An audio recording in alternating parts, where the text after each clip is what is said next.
The whole world is still shocked how this small Caribbean country has influenced the whole world. Shocked. And they don't understand how this country has managed to be loved by people. They try to bring it down, but Jamaica is still loved with people. You go to Africa, oh, my friend. You go to America, you go to the Caribbean, but this country is still loved. This is a country that we will never stop to speak about. And if you think that we are going to stop speaking about Jamaica, then let me shock you and introduce you to Mike McCallum. This is a Jamaican boxer. As we speak today, his name is in the Hall of Fame. A boxer that competed in 3 weight division and won WBA, again won WBA and WBC. WBA is World Boxing Association and WBC is World Boxing Council. Mike McCallum, Jamaican, won. And this guy was also included in top 10 boxers of all the time, as far as 50 years ago is concerned. The last 50 years, Mike McCallum, who came from Kingston, Jamaica. The legends of Kingston. And very soon, I will be talking about the legends of Kingston. Mike McCallum. This is a guy who raised the flag of Jamaica high. When some of you are trying to put it down, Jamaica has people who will really fight for that country. Mike McCallum, I salute you. You are a legend. And to me, you are still a legend. And you will be a legend forever. Mike McCallum, you made us proud. You did us proud. And it didn't only end there. There is a guy called Trevor Barbic. We have Mike McCallum I've told you about. We also have Trevor Barbic, a Jamaican. Born in Jamaica, raised in Jamaica. He went to compete and he won WBC, World Boxing Council belt, the biggest in the heavyweight category. This is a person who faced Mike Tyson and he faced Muhammad Ali. You know, even Tyson never fought with Ali. Imagine, this Jamaican, he faced 2 of the greatest, Mike Tyson and Muhammad Ali. When Tyson fought him, he lost. But those of us who loved Barbic, Trevor, is not the lost. It's not the loss. But this guy faced Tyson during his prime. It is a confidence that he had. The Jamaican confidence. The Jamaican power. He was ready to face Tyson. And he faced it. He faced Mike Tyson.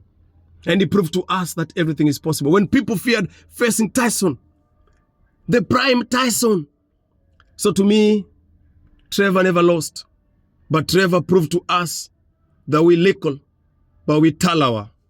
A saying that Jamaicans love. So when you talk about this country, this small Caribbean country, that many people thought would not succeed, this country is still surprising many. It will continue surprising you if you don't believe in it. But those of us who believe in Jamaica, we will follow it and still believe in it. What about if I told you that Jamaica has won Miss World Beauty contest 4 times? What about if I go on and I tell you that when they first won it, they were the first Caribbean country in the world to win it. And the Jamaican lady who won it was the first woman of color to win it. So Jamaica made the whole world proud that time when it proved that it is not about color. As long as you have got a dream, as long as you believe in yourself, you can do it. Jamaica influenced the whole world. And it proved to us that your dreams are valid. And it doesn't matter where you come from. That small Caribbean country. Now let me shock you again. Those of us who know Martin Luther King, the man who gave us a speech that has reverberated across the whole world. The speech of dream, I have a dream. Martin Luther King. He's not from Jamaica. But do you know Martin Luther King, one of the greatest orators, was inspired by Jamaica. And when he visited Jamaica in 1967, if I'm right, 1965 for the first time, because he went again in 1967. Imagine, Martin Luther King was so fascinated by Jamaica, he was so interested and he fell in love with Jamaica that he went back. So those of you who are telling us do not go to Jamaica, imagine Martin Luther King went back to Jamaica. He went back to this country that some of you are telling us not to go. Martin Luther King went to Jamaica in 1965 and he went back to Jamaica. But now let me tell you something. When Martin Luther King was in Jamaica, now I'm telling you how Jamaica influenced him.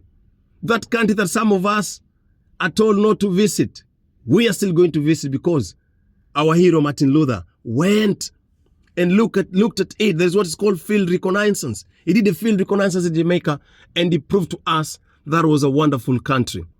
Now when he was in Jamaica, when he landed in Jamaica, there are two things that Martin Luther King said.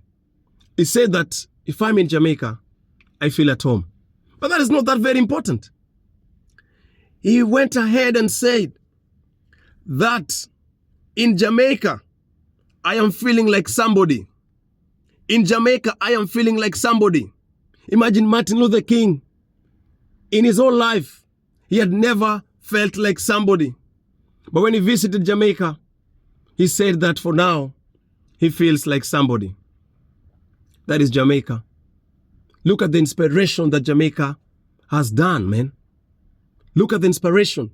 And when he visited Jamaica for the second time, he even finished his manuscript that was titled, Where Do We Begin From Now? The inspiration that Martin Luther King had to finish that manuscript emanated and came from Jamaica. Wilikol Bawitalawa. So as we speak about Jamaica, can we dig deep inside and look at how and see how this country has influenced the whole world? What about if I tell you that Naomi Campbell, the supermodel, the first black woman to be included in the France Time magazine and Vogue, the mother was from Jamaica? What about if I tell you that Naomi Campbell has got a Jamaican genes? Will you believe me? Look at the influence. They've won Miss World more than 4 times. And the mother of Naomi Campbell, that supermodel, also came from Jamaica.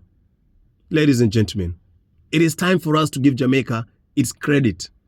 It is time for us to give this country its credit, because this country has produced a lot of people. Like I've told you, you go to almost all the corners of the world and you'll realize either both parents are Jamaicans, either this guy was born in Jamaica, either the mother was in Jamaica. There is always a Jamaican in almost all the areas. And so if you see me passionate about this country, it is because I want to learn. It is because I want to know how this country has managed to do all this. Ladies and gentlemen, what about if I told you that Colin Powell, the United States Secretary, also emanated from Jamaica? What about if I told you that his parents are Jamaican? So he went ahead. Right now we have got the Vice President, the father, Kamala Harris, was a Jamaican, I told you. But now the former, he was a statesman, Colin Powell. He has got roots from this small Caribbean country. As we said, Wilikol Bawitalawa. What about, guys, if I tell you that Louis Farrakhan, one of the best orator that is known worldwide, that when he speaketh, we listen to. When he talks, we sit down. Because when Louis Farrakhan speaks, you realize that you know nothing. This guy has also got roots in Jamaica. And you can see the influence that Jamaica is having on the world. Now because of light, I can see it's getting dark, man. But even if it's getting dark, we're going to talk. It's like the things that wants to work against us and not speak about Jamaica. But I hope you guys can see me, man. I hope you guys can see me. So because of time, man, I had a lot to speak today. But I want to tell you guys, whatever Jamaica is doing, what Jamaica has done is so great. If you don't have anything to say about this country, just let this country enjoy itself, because they have got good people and they're doing a lot. So remember, we are always talking about positivity, and we're not going to stop talking about positivity because you have people who want us to talk. So for now, my people, goodbye. We'll talk tomorrow, and remember, we talk about vibe, talk about positivity, we talk about one love, one people, one love. For now, guys, goodbye, and I love you.